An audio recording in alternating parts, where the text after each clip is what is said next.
अस्सलाम वालेकुम दोस्तों, पाकिस्तान सुपर लीग सीजन 5 की एक नई अपडेट के साथ आपकी खिदमत में हाजिर हैं। तो दोस्तों, आप इनमें से कौन सी टीम को सपोर्ट कर रहे हैं कमेंट करके जरूर बताएं और इस वीडियो को लाइक जरूर कीजिएगा और आखिर तक लाजमी देखिएगा। चलिए स्टार्ट करते हैं।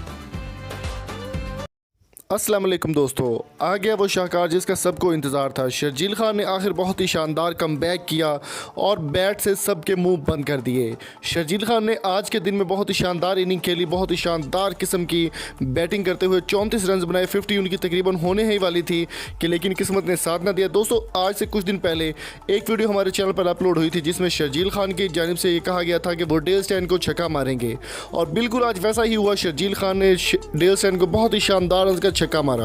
अगर बात करें इस्लामाबाद यूनाइटेड को, इस्लामाबाद यूनाइटेड ने 180 का टारगेट दिया जो कि अभी तक मैच जारी है और कराची किंग्स अपनी बैटिंग जारी किए हुए हैं। दोस्तों, शर्जील खान की अगर बात करें तो शर्जील खान ने 2.5 साल बाद बहुत ही शानदार वापसी की है और आज के दिन उन्होंने बहुत ही ज़बरदस्त परफॉर्मेंस देते हुए 34 रन बनाए तकरीबन 20 बॉल्स पर।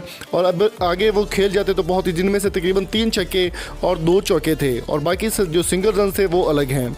कराची किंग्स आज बहुत ही अच्छी परफॉर्मेंस देने वाली है और दोनों टीमें एक दूसरे को टफ टाइम दे रही हैं। शर्जील खान की अगर बात करें तो शर्जील खान पहले सीज़न में इस्लामाबाद यूनाइटेड की जानिब से थे, लेकिन आज वो अपनी ही टीम के अगेंस्ट खेल रहे हैं कराची किंग्स में और उन्होंने कहा है कि कराची किंग्स इंशाल्लाह इस बार टाइटल भी जीतेगी। और शर्जील खान से एक सवाल में जब पूछा गया कि वो किस प्लेयर से ज़्यादा मुतासर हैं और डेल स्टेन की अगर बात कीजिए तो डेल स्टेन के बारे में शर्जील खान का कहना था कि वो उनको एक छक्का लाजमी मारेंगे। ये बात उन्होंने मजाक में कही थी, लेकिन आज ये बात सच हो गई कि डेल स्टेन आज ही एंटर हुए हैं इस्लामाबाद यूनाइटेड में। आज पहली दफ़ा खेल रहे थे और पहले ही मैच में डेल स्टेन पहली बार पाकिस्तान आ रहे हैं। पहला मैच था उनका इस्लामाबाद यूनाइटेड में, तो शर्जील खान ने उनको आते ही दूसरी बॉल्स पर बहुत ही शानदार छक्का बनाकर बहुत ही ज़बरदस्त